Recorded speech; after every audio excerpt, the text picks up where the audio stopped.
The three posts that I chose to put together for this video on the surface might not seem like they match.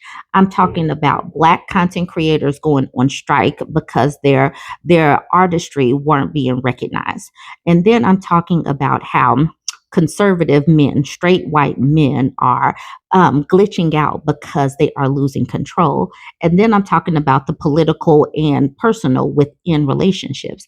And they might not correlate on the surface, but I do believe that it does correlate, because if there is oppression in one place, it easily translates and can be understood in another variety or another variation. So that some people believe that they are entitled to come and steal the time, energy, and resources of another people that they deem as less than. And so that's the reason why black people's resources or creativity or anything can just be stolen and people not blink an eye. Or the reason why straight white men are glitching out because they are losing control over women, because they inherently feel like they should dominate women because they were born white, male, and straight. And then within a household, because men, a straight household, a heteronormative household, men are like perfectly fine with women losing their rights because they inherently believe that they should be a few steps higher than women. So all of this goes together in my brain, and that's the reason why I put all of these together. So, I had a method to my madness in how I set this up, how I set this stuff up this morning. So watch them all and let me know if you see what I was going for. Don't forget to like, comment, and share. I need you to stick with me as I make these connections. The other day, I was watching these tutorials for boots on the ground and the line dance that goes along with the song. If you haven't heard the song, it goes, "Oh, I got my boots on the ground." Okay, so people are online showing us how to do the dance. And I was sitting up here really, really having some fun. I'm watching all of the different people give these tutorials. This is the first lady that I came across. I like her style. She made it very, very basic.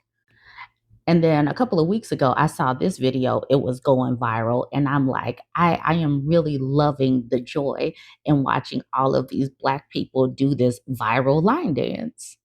But really, what got me was this little girl doing the line dance and her having her little fan with it. Oh my God. Watching these people has definitely made my heart melt. And as I'm watching the tutorials, as I'm watching these videos of all of these people doing these line dances, they are actually crediting the creator, the choreographer who put together this line dance. And I am so happy for that, because time and time again, Black people have had their creativity, their creations, their artistry stolen, hijacked. And that's the reason why you haven't been seeing Black creators get online and make dances, because a lot of the times they were being stolen, not credited, and then white creators were out here making money, getting all of the views, getting all of the notoriety and attention for something they didn't even create. And seeing that man get credit for his line dance all over the place made me remember why we haven't been seeing viral dances in a while. It's because of the black TikTok creators going on strike back in 2021. They went on strike saying, I'm not creating anything else, because these other people get to swoop in, they get to blow up off of dances they didn't create. They don't give us credit for it. So we're not giving them any more. We're not giving it to them anymore, because they are literally like social media colonizers, because they get all of the praise, they get the money, they get the seats at the big events, and the Black creators that created it get nothing. We don't get, I'm sorry, not me, because I don't create dances, but they weren't getting anything for their creativity, but the culture vultures get to come in and get everything for it. So since 2021, I haven't really seen them blow up. I haven't really seen any viral dances blow up, because the Black creators are not creating them. And since that is the case, the Non-Black creators have not really made any dances that have gone as viral as the Black creators were. So that just goes to show that without us and our creativity, they really don't have anything. They have nothing to steal from, and they can't do it themselves. And obviously, the strike is still going on, except for boots on the ground. So remember, like I said, this is from 2021. It says Black creators on TikTok are hanging up their dancing shoes until further notice, tired of not receiving credit for their creativity and original work, all while watching white influencers rewarded with millions of views performing dances they didn't create. Many Black creators on TikTok joined a widespread strike last week, refusing to create any new dances until credit is given where it's due. The hashtag Black TikTok Strike has been viewed more than 2 million times on TikTok, with users sharing videos of less inspired dances that have popped up in the absence of Black creators. The hashtag has taken off on Twitter as well. I'm not going to do this whole article. I'm going to skip down. It says, while TikTok has only been around since 2016, it has already emerged as an example of how new forms of technology are being used as a tool for cultural appropriation, according to Sarah J. Jackson, an associate professor and co-director of the Media, Inequality, and Change Center at the University of Pennsylvania Annenberg School for Communication. While Jackson's work does not focus on TikTok, much of her research centers on the intersection of race, media, and activism. A large swath of American popular culture comes from Black culture, and that is before the internet even existed. That's the reason why it's so irritating when people act like Black people don't have culture. When folks come in and steal from Black creators, it's wild how they mimic us, but act like we're not the drivers of culture. All right, she says, we can take any historical period and look at popular culture at any particular historical period and see the ways in which white folks who have access to mainstream capital and mainstream media and other forms of access were drawing inspiration from the art and creative forms of Black folks. And she's being very generous here when she says drawing inspiration, because a lot of times these people are just coming in and stealing. It's not inspired by, it's stolen from. All right, it says dissatisfaction has been brewing for some time.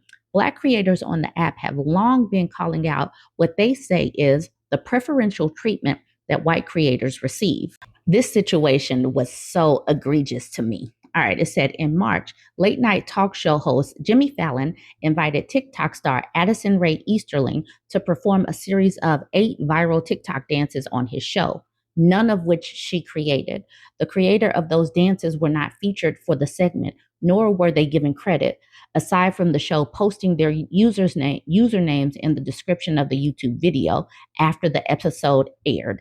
After considerable backlash, Fallon invited the actual creators of the dances onto his show the following month and acknowledged that they deserve their own spotlight. So after there is backlash, after highlighting this white creator, and she's not even a creator, a white colonizer who came in and stole the dances, she gets credit, she gets the praise, she gets the views, she gets the money and the notoriety, and the Black people have to settle for scraps as an afterthought. But the Fallon episode wasn't the first example, nor will it likely be the last, of Black TikTok creators being overlooked in favor of their white counterparts. During last year's NBA All-Star Weekend, the NBA invited several white TikTok creators, most notably Easterling and siblings Charlie and Dixie D'Amelio.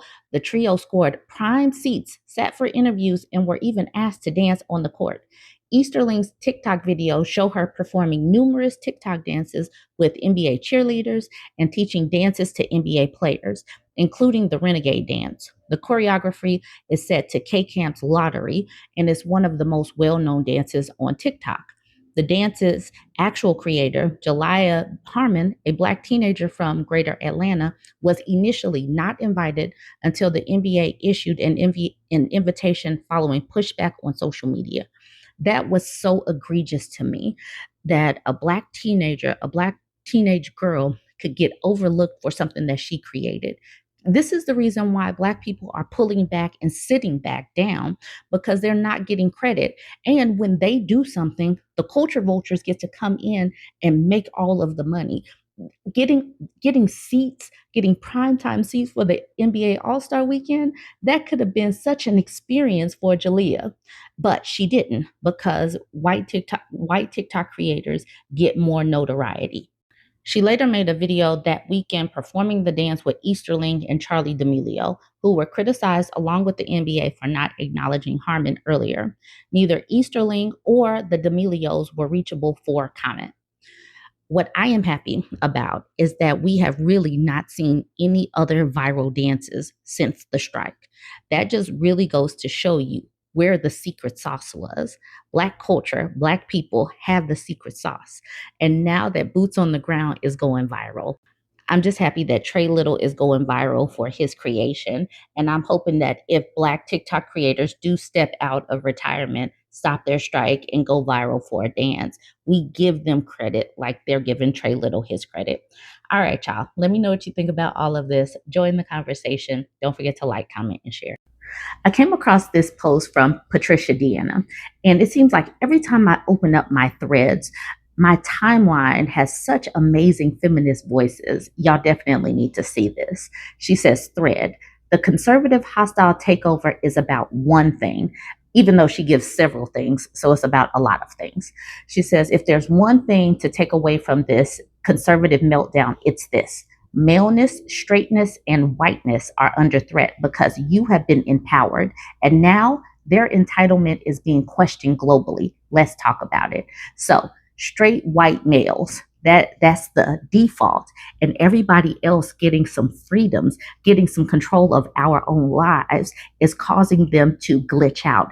They're starting to fail and flail because they're not automatically getting all of the power simply by being straight, male, and white. All right, let's go over her points. She says, they were never prepared to earn power. For centuries, straight white men didn't have to fight for dominance. It was given to them. Now people are asking, what makes you deserving of leadership? Why should society revolve around you? What have you actually contributed? Their entire identity is built on unearned authority. The original DEI didn't earn it. All they did was take it, steal it by violence. All right, it says, maleness, straightness, and whiteness have been treated as the default, the baseline of power. But now people who have been shut out of that power for centuries are earning their own wealth, building their own communities, questioning old systems, and conservatives can't handle it. That's the reason why Black women get so much pushback as we are going up the ranks, and they have to try to diminish our successes by calling it affirmative action hires or whatnot. Because as Black women, we are the exact opposite of male and whiteness. Ooh, and don't let them be queer as well, because then it's certainly not something that they have earned, and it's not something that they are used to. And that's another reason why they can't stand feminists, because feminists say you need to earn your own. You need to be able to stand up and take control of your own life, your own body, and all that. And they cannot handle that. 3, they were promised a world where they never had to share. They don't see diversity as a win. They see it as a loss, because for them, power was never about fairness. It was about dominance. Now they're realizing they might have to compete, and they're losing. And that's the reason why they are failing and flailing, and they're just not competing, because they could not stand the thought of a Black woman or somebody that they deem less than actually succeeding more than them. So that's the reason why instead of even trying to compete, they just fall out of the workforce. That's the reason why you see so many able-bodied men between the ages of 25 and 54 just completely not working, because there are so many of us that are going to school, doing these things, buying homes, and succeeding in a world that is built on racism and sexism, and they are not succeeding. They should just be succeeding simply because they're white and male, but they're not. So they just give up completely. Number 4, women no longer need them, and it terrifies them. For most of history, women were trapped economically, socially, and legally. But now, women are earning their own money, choosing independence over bad relationships, calling out their entitlement. This is why conservatives are gutting reproductive rights. It was never about babies. It was about forcing dependence. And it's all going to backfire, because feminists fought for those rights. They fought to be acknowledged as fully human and humans that could make their own decisions. And they're trying to strip that away because they cannot succeed without oppression. 5, they are afraid of queer freedom. Queer people are the ultimate threat to conservative control because you live on your own terms. You reject gender roles. You redefine family. You create alternative communities. This is why they are attacking LGBTQ rights. It's about erasure, not morality. This is one of the reasons why gay Christians boggle my mind. Like, why are you in church and you know that they can't stand you? This is the reason why gay MAGA boggles my mind, because you know that they don't like you, yet you stay in this group and you're supporting Republicans. And I just don't get it. Most of the gay people that I do know are simply out there trying to live their life, but folks just don't want to let them live. And it's baffling to me. All right, number 6, they have no identity outside of oppression. When your entire sense of self is built on being the default, what happens when the world moves on without you? Straight white men were told they were the main character. Now they're realizing they're just another part of the story. And that's what has been so amazing with social media. We get to write our own stories from our own voices. For far too long, white men have been the ones to shape our identities and how we are seen. And that has been mostly been through stereotypes. It's not like they were really getting to know us to write us. They just wrote what they thought about us. And it hasn't even been a true picture of what we are about. So as we are writing our own stories and centering ourselves, and they are supporting roles, or they are extras, or they are non-existent, they don't know how to handle it because they have been the main character, like she said, for far too long. And we've only had women's voices, people of color's voices, Black people's voices being center stage for just a small smidgen of time. And they are rattled. Number 7, they will burn democracy to the ground before they share power. This is why they ban books, attack education, stack courts, rig elections, gut reproductive rights. They aren't defending America. They are desperately clinging to power in a world where they are no longer guaranteed. And this is the reason why white women still pairing up with the power structure that is white maleness is amazing, because they are taking power, they're taking rights away from them as well, but they still want to cling to that whiteness, and they don't see that their womanness is under attack. Number 8, the future is ours if we don't let them exhaust us. They want us to feel defeated. They want us to believe their power grab is inevitable. But here's the truth. We are the majority. We are driving culture, progress, and the economy. We don't need them. They need us. This isn't the end, it's their last gasp. What we're witnessing isn't the rise of conservatism, it's the death of their entitlement. And like every dying empire, they will fight tooth and nail to hold on. Number 10, the choice is clear. Let them take us backwards or push forward. They want a world where maleness, straightness, and whiteness remain unquestioned. We are building a world where power is earned, not inherited. The fight isn't over, but make no mistake, their time is running out. What's one thing you refuse to let them take from you? Drop it below. What I commented on her post is that I will not let my voice be silenced. I will continue to share women's experiences and stories. And we're going to continue to talk about how these dudes are failing and flailing, how the patriarchy, how religion, how the birth rates are plummeting to the ground, because the birth rate, anchoring a woman with a baby, is a way to control a woman. How religion is a way to oppress and control women. And all of that works hand in hand with patriarchy. And you can see that they are glitching. They don't know how to handle women being able to control our own lives. They do not know how to treat us as equal humans. And that's the reason why they jump on social media and they're so angry with feminists. They're so angry with DEI, which is their code word for Black people getting some money and some jobs. Anyways, join the conversation.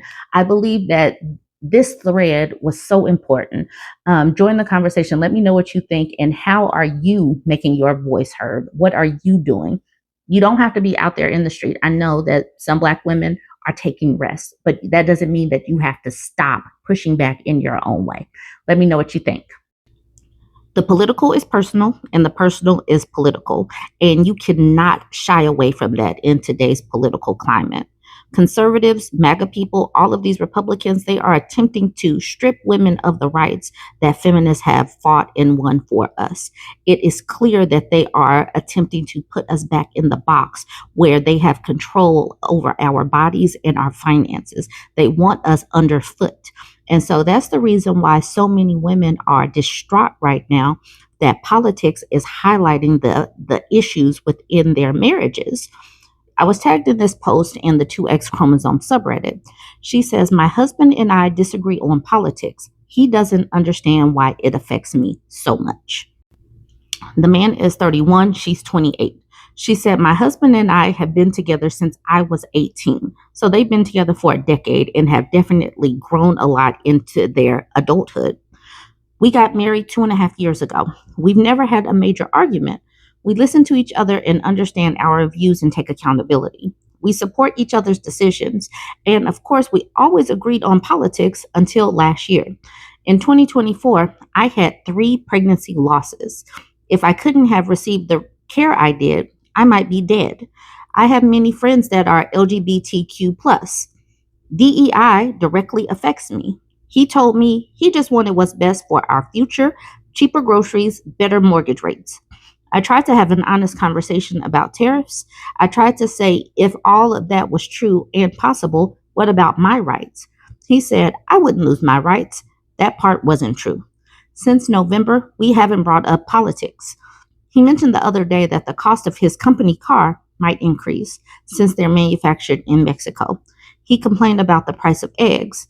He doesn't see it's what he voted for. I'm so upset and lost. I know there's so many women in this position. I just didn't think I'd be the one.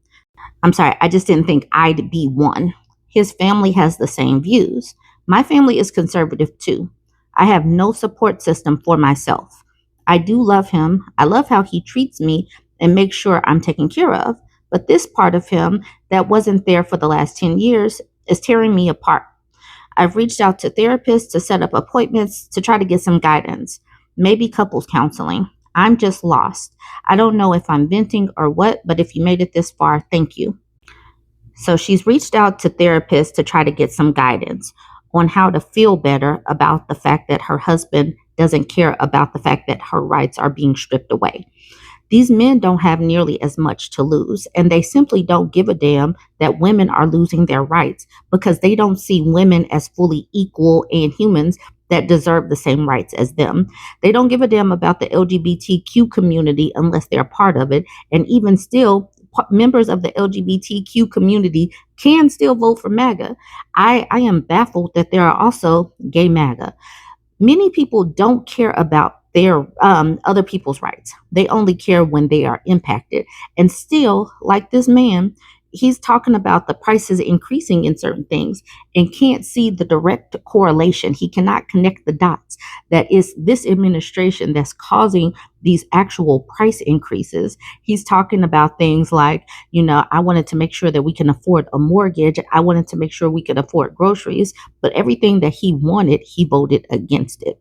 Right now, some relationships are at a crossroads because we're at a point in time where men don't see women as fully human, and women are like, no, bruh, I want my rights. I want to be treated as a fully capable human being. And men are like, no, I want you underfoot. So I'm going to continue to vote against you.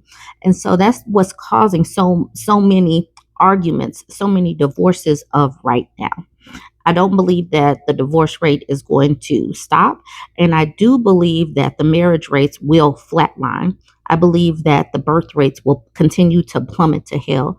And I cannot wait to see the numbers that get released if the Trump administration doesn't block those numbers from coming out. All right. So let's check out some of these comments.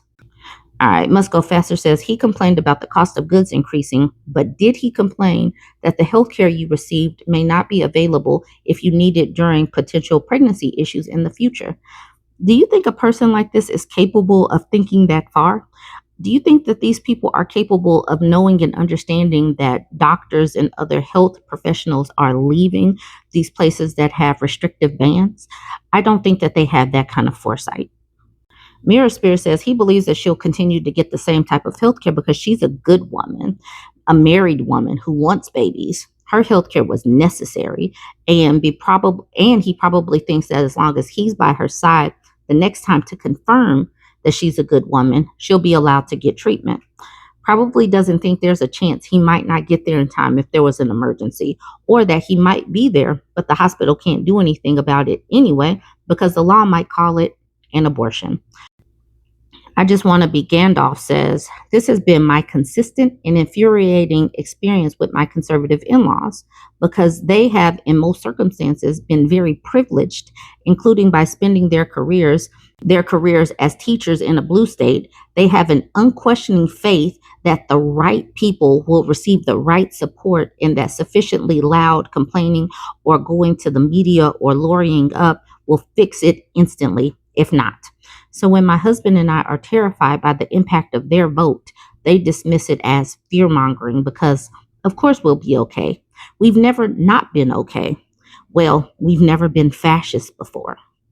But we have been racist before. We have built a whole country on racism and sexism. So we have some experience with oppressing people and keeping whole swaths of demographics down.